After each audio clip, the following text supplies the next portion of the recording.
Hey everyone, time for question 39 here on our SAT math questions.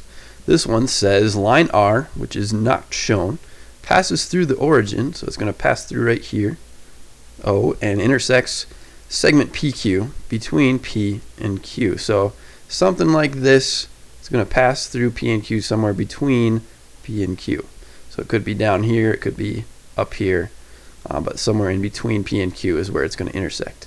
If P lies on line L and Q lies on the x-axis, what is one possible value for the slope of the line R? And so I know that the slope has to be greater than 0 because this is the x-axis right here.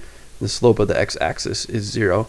And I know it also has to be less than, if I look at the slope of line L, it has to be less than that because it's going to be in between here.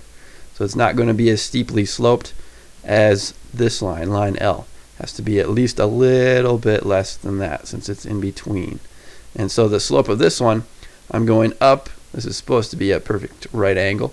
Pretend that is with me for the time being. You're going up 7, so a slope of going up 7, positive 7, and then positive 5 as I move to the right. So the slope of L,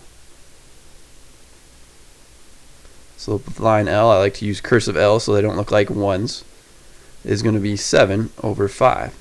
And the slope of the x-axis,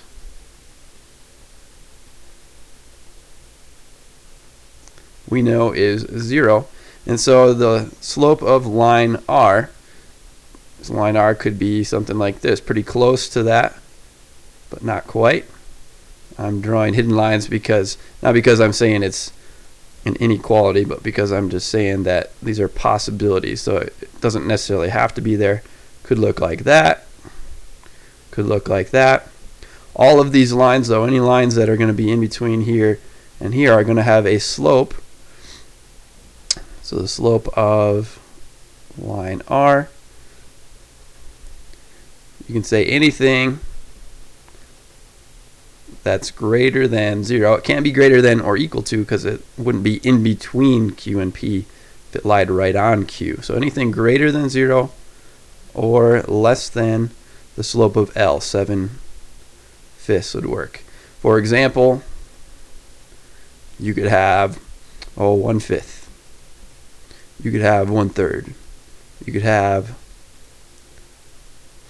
2/7. I could have 6/5, and so on. I could have a slope of 1. Lots of different possibilities. Just pick any number between 0 and 7/5, and you've got a possible answer.